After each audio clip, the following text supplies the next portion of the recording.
Assalamualaikum warahmatullahi wabarakatuh. Perkenalkan, nama saya Novita Sri Lestari. Di sini saya akan menjelaskan tentang materi qiraat Al-Qur'an. Pertama, pengertian qiraat Al-Qur'an. Secara etimologi, lafal al-qiraat adalah bentuk masdar dari qira'a yang artinya bacaan. Sedangkan menurut istilah bahwa qiraat adalah merupakan metode atau cara baca lafaz atau kalimat di dalam Al-Qur'an dari berbagai macam segi riwayat sebagaimana yang telah diriwayatkan langsung oleh Rasulullah Shallallahu alaihi wasallam. Yang kedua, latar belakang munculnya qiraat yang berbeda-beda. Meluasnya wilayah Islam dan menyebarnya para sahabat dan tabi'in mengajarkan Al-Quran di berbagai kota menyebabkan timbulnya berbagai qiraat. Perbedaan antara satu dan lainnya bertambah besar sehingga sebagian riwayat tidak bisa lagi dipertanggungjawabkan. Ada beberapa faktor yang melatar belakangi timbulnya perbedaan qiraat. Di antaranya yaitu 1. Perbedaan syakal, harokat, atau huruf. Karena mushaf-mushaf terdahulu tidak menggunakan syakal dan harokat, maka imam-imam qiraat membantu memberikan bentuk-bentuk qiraat. Yang kedua, Nabi sendiri melantunkan berbagai versi qiraat di depan sahabat-sahabatnya. Yang ketiga, adanya pengakuan Nabi takrir terhadap berbagai versi qiraat para sahabatnya. Yang keempat, perbedaan riwayat dari para sahabat Nabi menyangkut bacaan ayat-ayat tertentu. Yang kelima, karena perbedaan dialek atau lahjah dari berbagai unsur etnik di masa Nabi. Macam-macam qiraat Al-Quran. 1. Qiraat berdasarkan kuantitas. Yang pertama, qiraah sab'ah, qiraah 7. Kata sab'ah artinya adalah imam-imam qiraat yang 7. Mereka itu adalah Abdullah ibnu Katsir al-Makki, Nafi ibni Abdurrahman, ibnu Abu Naim al-Laisi, Abu Umar al-Bashri, ibnu Amr al-Sami, Asim al-Kufi, Hamzah al-Kufi, dan Al-Kisai al-Kufi. 2. Qiraat asyara, qiraat 10. Qiraat 10 adalah qiraat 7 yang telah disebutkan di atas ditambah 3 qiraat sebagai berikut. Abu Ja'far al-Makhzumi al-Madani, Yaqub al-Basri, dan Khalaf ibni Hisham al-Bazzar al-Baghdadi. Yang ketiga, qiraat arba'at al-asyarah, qiraat 14.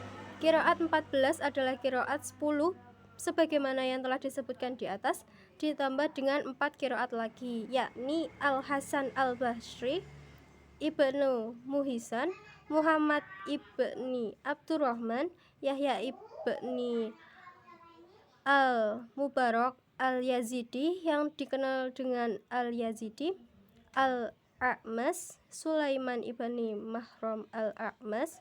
Qiraat sab'ah asyarah dan arba'ata asyar ini bisa dibaca juga dalam kitab Ibni Zar'ah Hujjatu al-Qiraat halaman 51-72, Tahqiq Syahid al-Afghani. Yang kedua, qiraat berdasarkan kualitas. Yang pertama, mutawatir. Mutawatir adalah sesuatu yang penukilannya oleh orang banyak yang tidak memungkinkan adanya kebohongan dari awal sampai akhir sanadnya. Yang kedua, masyhur. Masyhur adalah sesuatu yang sahih sanadnya namun tidak sampai ke tingkat mutawatir, namun sesuai dengan kaidah bahasa Arab atau sesuai dengan rasm Utsmani. Yang ketiga, ahad. Ahad adalah sesuatu yang sahih sanadnya namun tidak sesuai dengan rasm Utsmani atau kaidah bahasa Arab. Yang keempat, syadz. Syadz adalah sesuatu yang tidak sahih sanadnya seperti bacaan Malaka Yaumiddin, yaitu surat Al-Fatihah dengan bentuk fi'il madli atau kata kerja lampau.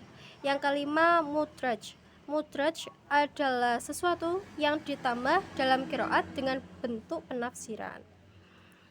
Yang keenam, maudhu adalah bacaan yang tidak ada aslinya atau kaidahnya, atau dapat dikatakan qiraat ini tidak memiliki sumber asal yang diakui.